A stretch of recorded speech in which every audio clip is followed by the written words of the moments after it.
What's good? It's your boy SPK Triz, football fan stand up. One of the subscribers told me to check out how MSN became the greatest trio ever. If you haven't watched my freaking Messi videos that I just dropped yesterday, go ahead and check it out. It had the MSN in there, so I was very intrigued on that freaking trio, and I was very intrigued on what Luis Suarez. He seemed cold, dog. He seems like a dog. So if you want me to check out him, let me know about down below for sure. So let's get into it. How MSN became the greatest trio ever. Like, comment, and subscribe. You might as well subscribe because more football's coming through. Let's go.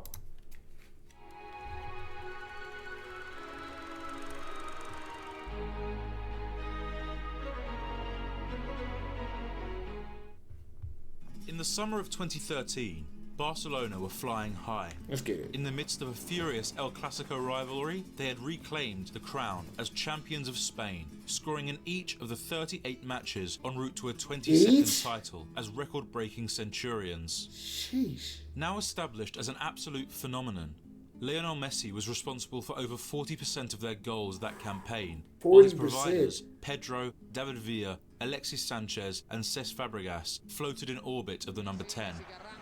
Dang.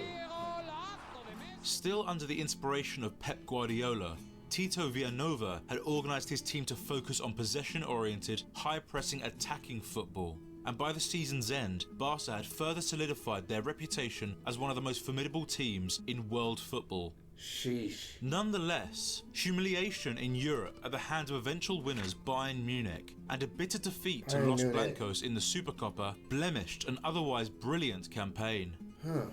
Messi dependencia was a term coined and used in the Messi dependencia, man. If you ever checked out my reaction from yesterday, check that one out, man.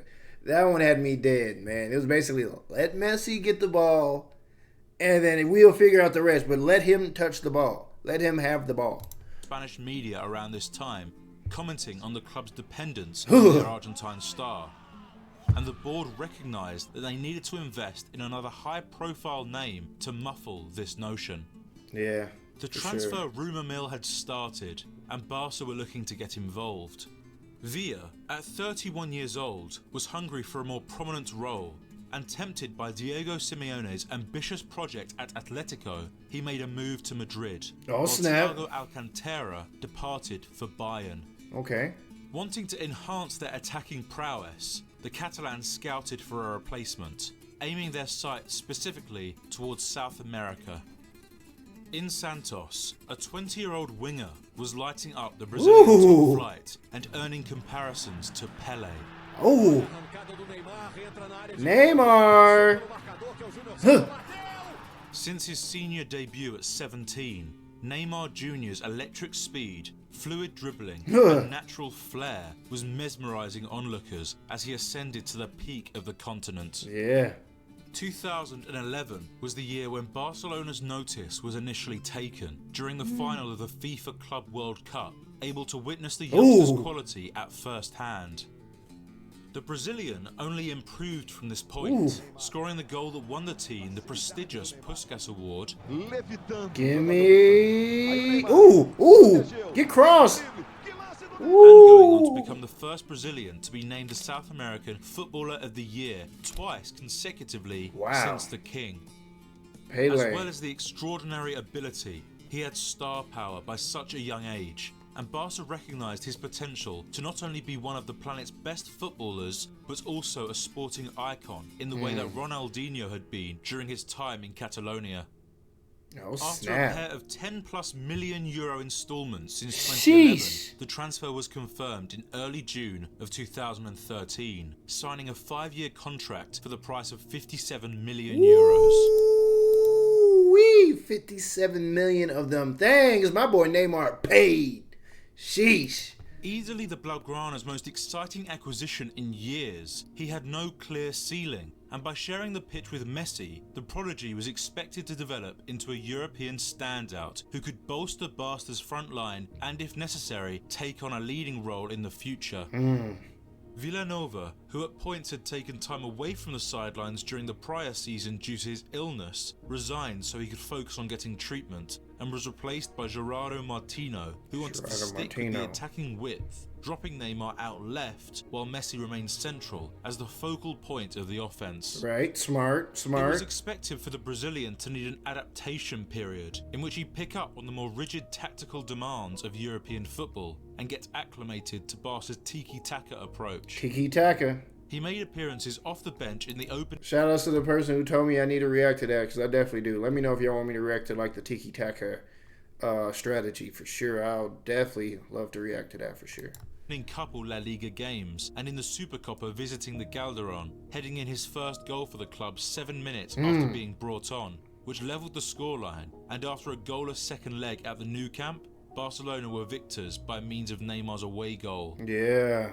Into September, his first league start came, contributing an assist in their 3-2 win over Valencia to continue their season's flawless beginning.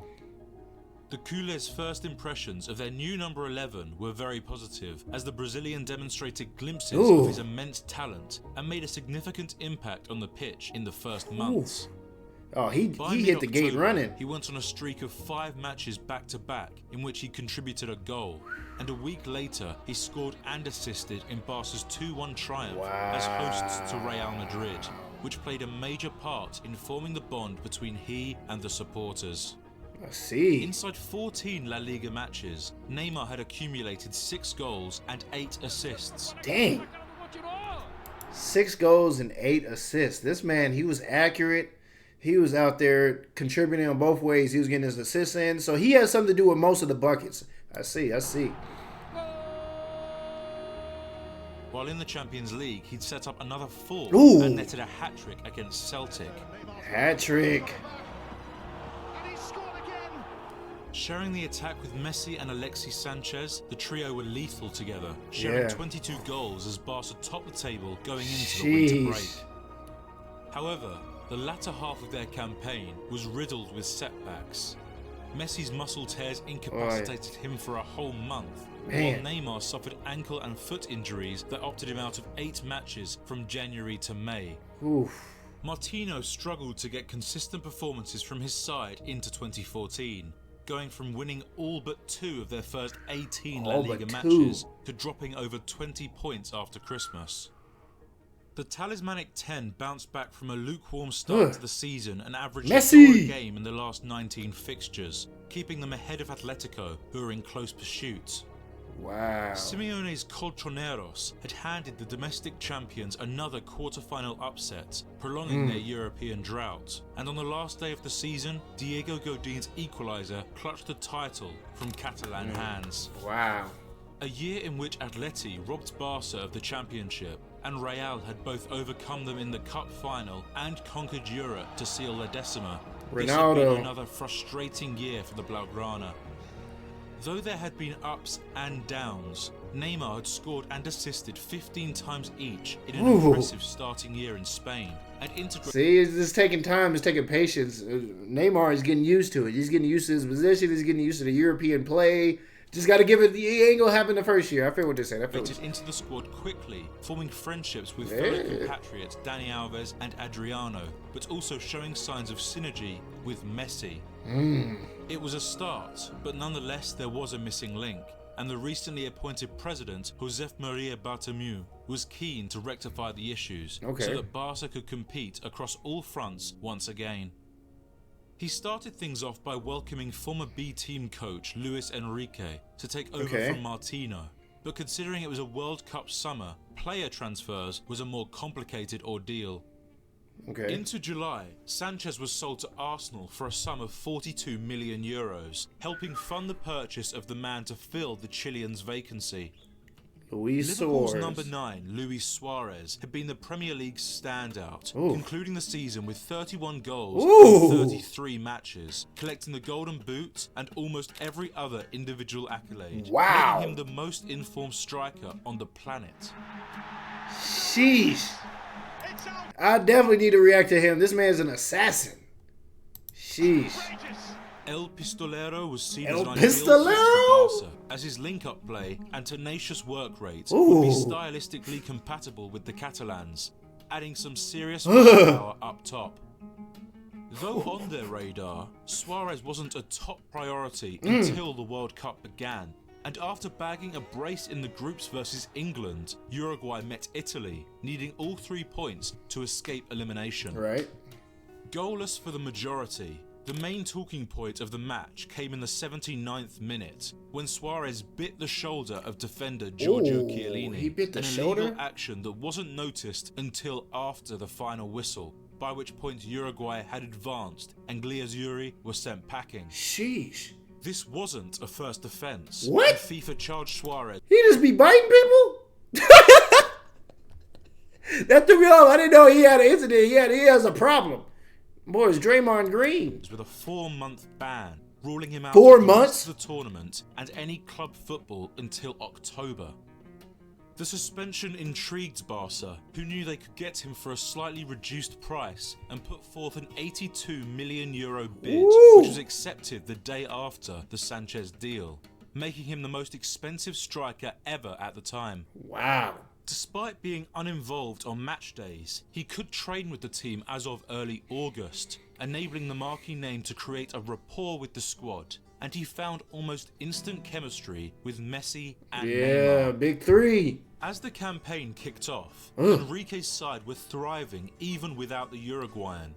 The South American pair had marinated after a year together, forging a greater connection that was almost telepathic. So they're already a crazy duo. Ooh. With the 10 often the supplier for Neymar, and in the opening 8 league fixtures, the duo were involved in 24 goals. Golly. Went unbeaten.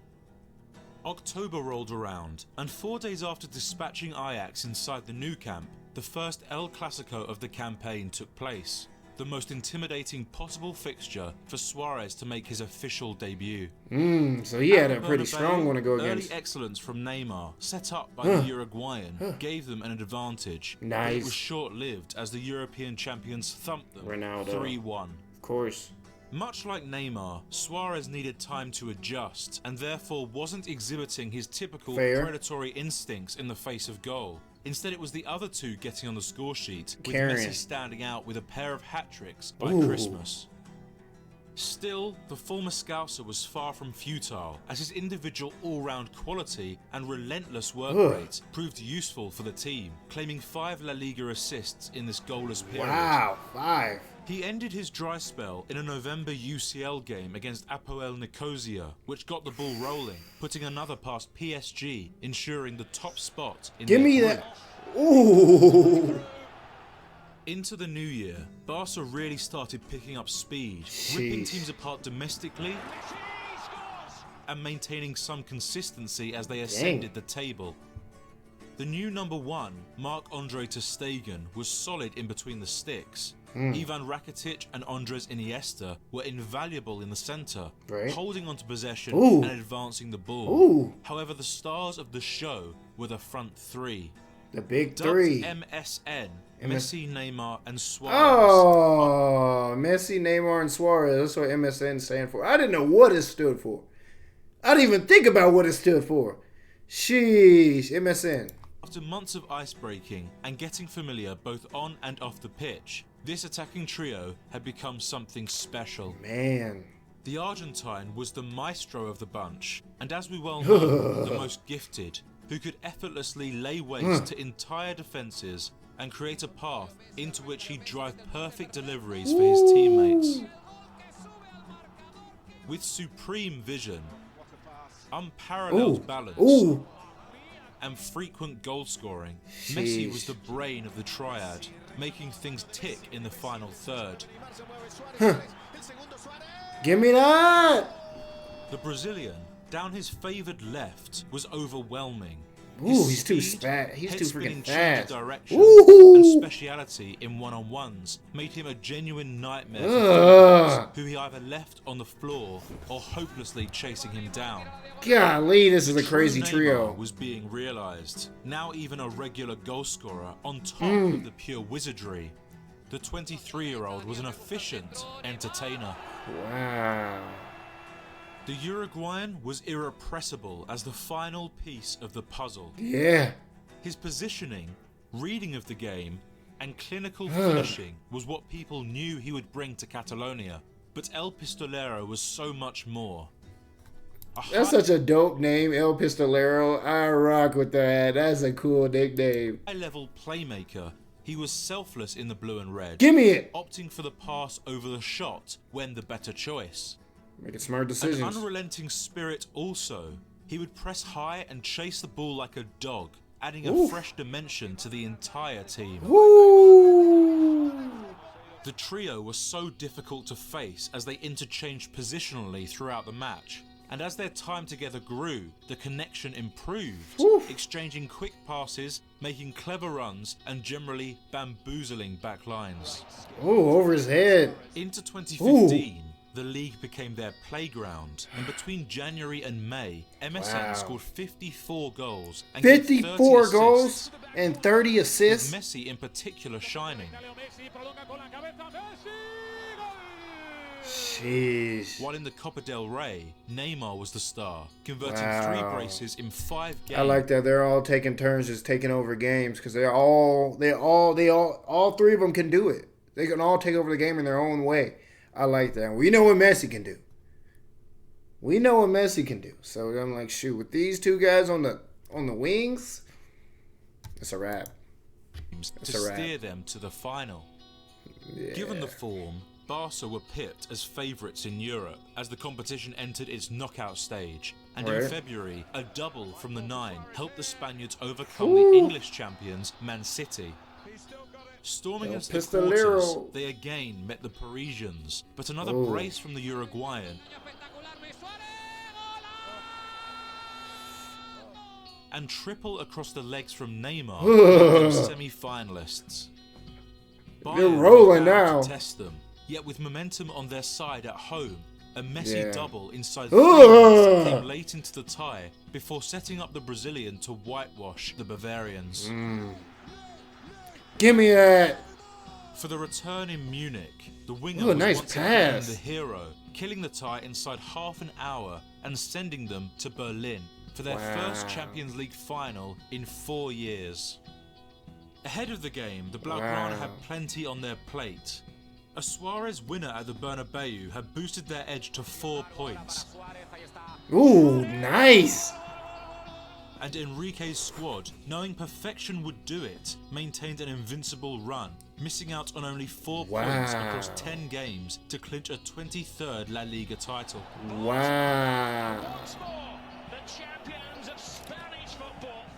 2 weeks passed before the Copa del Rey was to be decided, hosting Bilbao for the final. For the 11th time of the campaign, Messi buried a brace, the first of which is maybe the greatest in the competition's history. Where you going? Stop it, Messi! And Neymar continued his goal-a-game form in the cup to hand Xavi another piece of silverware. Another one. Give me another one. The treble had loudened, and the ultimate hurdle awaited them in the form of Italian champions Juventus.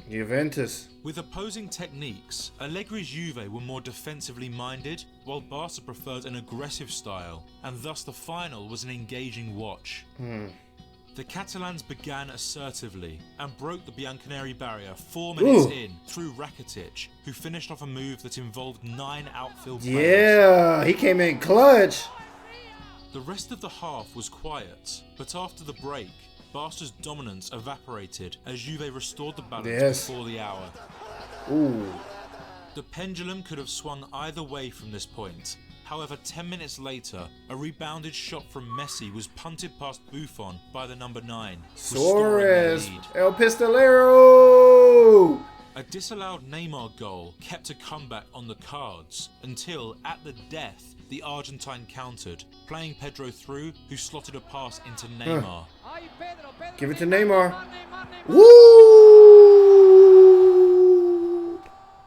This tied the 23-year-old with Ronaldo and Messi as the competition's top scorer that season. Wow. And when the whistle blew seconds later, Barcelona had 2 top scorers on the same team is crazy. History as the only club to ever achieve the European continental treble twice. Wow.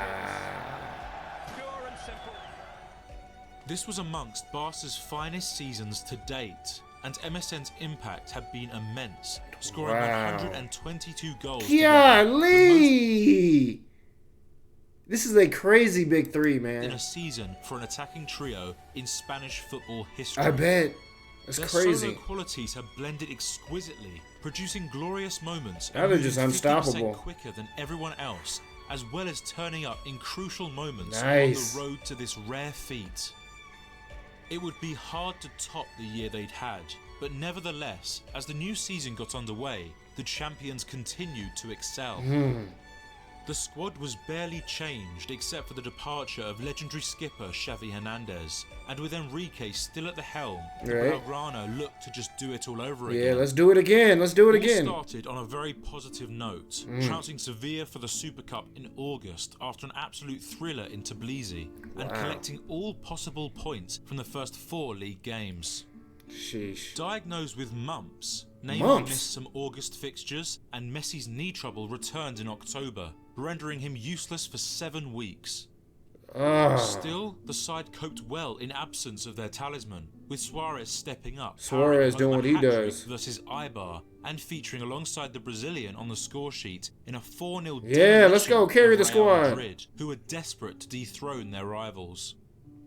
Upon Messi's return, the trio restarted their haunting of the Spanish top flight, Yeah. dismantling defences for fun Ooh, he and almost broke his racking up a leg. stupid tally of goals. Ooh. Oh, that's so nasty. On the 3rd of March, a win at Rayo Vallecano was their 35th game undefeated, eclipsing the 1989 Real Madrid national record, which Barca extended to 39 before the Clásico. Wow. Los Blancos were their greatest threat, Ooh, and after through his losing to them in legs. the derby, 2 more back-to-back losses allowed Real to narrow the gap at the table's summit. Ooh, it's about to get With real. the great white shark in their rear view, Barca couldn't afford to slip up, so Enrique kicked his side into gear for the lasting 5 league games. Right? Visiting A Coruña, MSN pummeled Deportivo, each having a hand in their 8-0 conquest. Ooh, The I like that jersey. That jersey's hard. I like that one. Suarez was Sheesh. named man of the match for his 4 goals and 3 assists inside the Riazor. This superb performance had given extra impetus to the team, and 3 days later they battered Sporting Gijón, divvying up the 6 goals between the front 3. 1 for Messi, 1 for Neymar, Yep.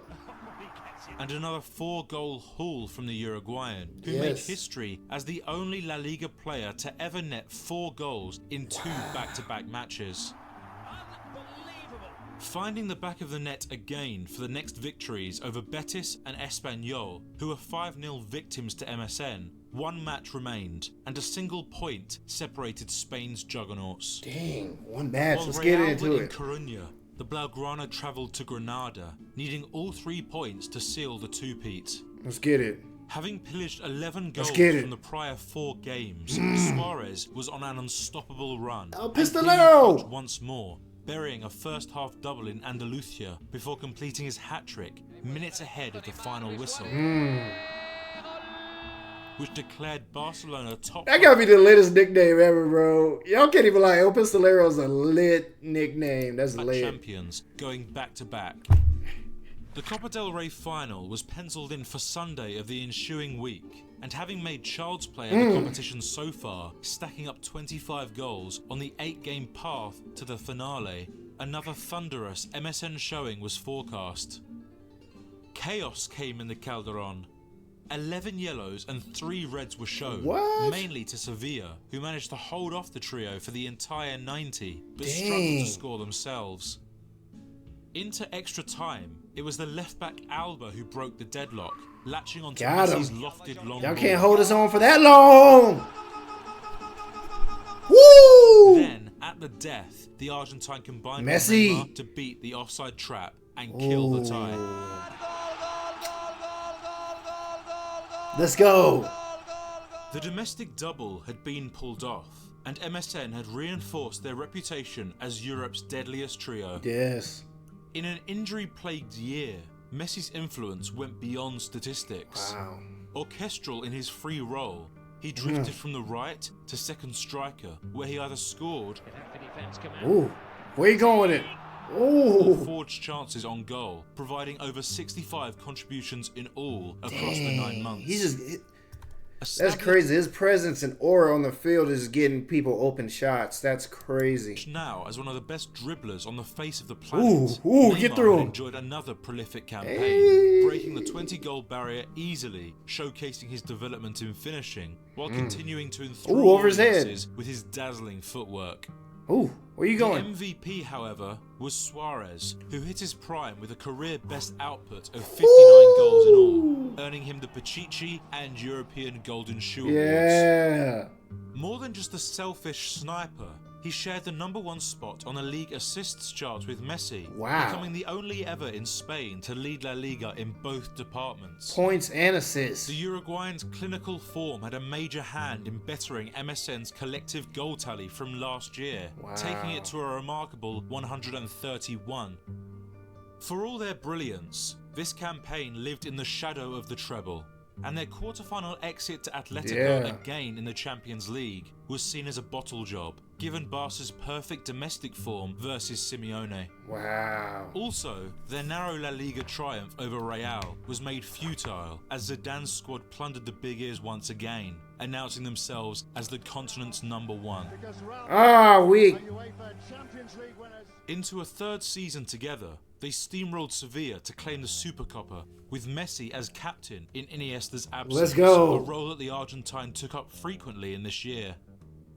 Domestically, Suarez started things off with a hat-trick on matchday 1, to which Messi added a double in a 6-2 opener, and all continued in this familiar, high-scoring fashion. Give me a double. Give me that double real quick. Let's go, Pistolero! All three were ranked inside the top 5 for 2016's Player of the Year. Wow. Messi lost the Ballon All 3 of them are ranked in the top 5. Best Player of the Year award. That's crazy. d'Or in December and decided to up the ante, returning to Spain with a vengeance. Carrying the team at times, he averaged a goal per game throughout the year. Ooh, where you going? Give me that. And in Europe also, he was Barca's driving force, achieving back-to-back group stage hat-tricks and converting the winning goals against Celtic to qualify for the knockouts. Neymar had been noticeably quieter into 2017, statistically falling short of the mark he'd set before, and acting as more of an assister than scorer, yet he still proved to be a principal cog of the team, creating moments of magic as MSN continued to wreak havoc. The most memorable highlight of this season came in March, as Enrique's group tried to upset some cruel odds. Drawing PSG for the UCL's first knockout round, Mbappe? the fantasy of European conquest seemingly collapsed, enduring a 4-0 humiliation at the Parc des Princes. Barcelona absolutely ripped apart here, mauled. Barca looked lethargic, often squandering possession, and even Messi hadn't seemed himself. A miracle was their only chance. If it would happen anywhere, it would be the Nou Camp, where 96,000 culés gathered in attendance, desperate for an early sign of hope. And in the 3rd minute, this is what they got, as Suarez nodded the ball over the line to go 1-up. Give me that. PSG Let's go. kept it together as pressure mounted, but in the 40th minute, Kurzawa's attempted clearance went very wrong. By the halfway point, the comeback was 50% complete, and Neymar, who had posed the greatest threat to the French back line, traded with his skipper and won a penalty for Messi to deal with. Messi! Only one away, the feeling of destiny was destroyed by Edison Cavani's half volley 12 minutes later. Wow. An away goal left Barca needing 3 more to advance. Sheesh. And as the clock ticked on, PSG's resilience shut MSN out for over 20 minutes before, from just outside the corner of the box, the Brazilian curled a free kick past a rooted Kevin give me Trapp that. with 2 minutes of the 90 remaining. 60 seconds later, No way. Messi No way they floated finna pull into this off. Suarez, who Marquinhos had gotten slightly too intimate with for the ref's liking. Right. For another spot kick, which Neymar this time lashed away. Give me that! Clutch! Clutch! Another 40 seconds remained of the 5-minute injury time when Neymar clipped a lob into the crowded box for the fullback Sergi Roberto to latch onto. Let's go! This made it 6-5 on aggregate, completing the greatest comeback in European history, Wow. dubbed La Remontada. Involvements from each member this time captured the power of MSN, and Neymar in particular, whose 2 goals, penalty win, was and clutch. decisive assist earned him the man of the match title. Sí, para mí el mejor partido que he jugado en mi vida. Amid all ecstasy, the initial 4-goal drubbing was a cause for concern, and in the next round, a formidable Juventus exposed Barca's frailties in Turin, and then in Spain withheld the 3-goal cushion thanks to Bonucci and Chiellini.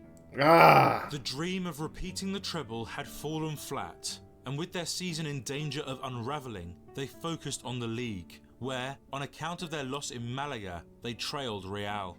Alright, let's get it. Let's get The next Real. stop was the Bernabeu, and given Neymar's 3-match ban having seen red, Los Blancos had a leg up in the title race. Showing why many deem him the GOAT, Messi continued an amazing scoring streak by ruling out Casemiro's first half strike, and then, with the Clasico deadlocked at 2-2, he answered Alba's cutback for an epic 92nd minute winner, the number 10's 500th goal in the blue and red. Still reliant on Real to slip up, the Blaugrana had 5 matches left, in which MSN logged 15 goals and carried them to a perfect record to end the campaign. Barca! But it wasn't enough, as goals from CR7 and Benzema put the game beyond Malaga, capturing Perez a 33rd La Liga trophy. Void of league or European silverware, it was hard to see this season as anything more than a failure. Jeez. There was a chance of saving it, however, and thanks to efforts from Messi and Neymar, they took it, overcoming Alaves as the first team to collect 3 consecutive Copa del Rey Give me another since one. the 1950s. Defended the Copa del Rey. 2016-17 had been a sign of the times for Barca. With aging players and a weaker team overall, their dependence on MSN had reached an all-time high. They got to carry. 111 goals together, with Messi averaging over a goal a game. The trio's 3rd campaign side by side once again showed their offensive proficiency. And though they thrust Barca to an impressive 90 points total, Madrid's overall strength bettered them in the end. Changes were needed to achieve a brighter future, but one that wasn't anticipated came that summer. In August 2017, Neymar's legal team paid off his release clause, a staggering 222 million euros that was triggered by PSG. The deal made him the most expensive footballer of all time. You can't even blame Neymar. Get your money, bro. Get your money, dog. Dang, I'm salty he left though, but get your money, bro. I can't even hate on that. More than doubling Pogba's United move a year prior, and tied the Brazilian to the Parisian club until at least 2022. Seen by the club owners as a way of finally establishing PSG as a global sporting powerhouse, and by Neymar himself as a chance to take on the prominent role, both parties saw this as a chance to raise their profiles. Probably with the Ballon d'Or in mind, he felt overshadowed by Messi's immense presence and wanted to cast his own at a growing juggernaut who can guarantee him both UCL football and the MVP spot. Messi and Suarez stayed put, but this was the breaking of MSN, the most fruitful, deadly and entertaining trio in the sport's history. Since the Brazilian bid farewell, the club have tried to rekindle a similar spark with high-profile signings like Ousmane Dembele, Philippe Coutinho and Antoine Griezmann, but the millions were ultimately spent in vain. For reasons such as injuries and the extreme pressure, the level of consistent form that Neymar exhibited couldn't be matched, and as the lasting members drifted out of their prime years, the club suffered. Hitting a rut, the Uruguayan jumped ship for Atletico, where he added a 5th La Liga. Dang, he's out as a pistolero. Barca's all-time top scorer emotionally took his leave, reuniting with Neymar to complete the jigsaw of Wow, another menacing triad. that's a crazy squad. If you ever watched my reaction to Messi, check it out. Because my reaction to that was priceless, bro. I never would have thought. These three on a In squad. the modern era of the sport, no one has seen anything quite like MSN. 3 world-class players at the absolute peak of their powers, Yeah. able to combine with such fluid ease and achieve an absurd scoring total of over 360 goals Wow. in 152 matches together. Sheesh. Short but sweet, it only lasted 3 years. However, Wow. the trio's legacy is massive, regarded by those with the fortune of watching them the most potent front line of all time. Wow. So that was only 3 years, but that was probably, as a football fan, that was probably the latest 3 years ever, man. Shout outs to MSN. That was a dope reaction, dope video, man. I really enjoyed that one, man. That was cool, bro. To see that those 3 guys are on the same team together. What do you do? What do you do? What do you do? You got El Pistolero, which that's my guy right there. He biting people and he's knocking it in. He's a precise striker. He's getting his goals off. You got Neymar. You cannot lack on Neymar because he's faster than freaking anybody. He's gonna hit you off that left wing. And then you got the GOAT in the middle, constructing it all, and you gotta put all the energy on him. That's crazy, man. That's a crazy 3-man team, bro. Sheesh, that's a crazy squad, man. Well, I'm out of here, man. Y'all like, comment, subscribe. You might as well subscribe because more football's coming through. Let me know what y'all want me to rock next. For sure. Peace.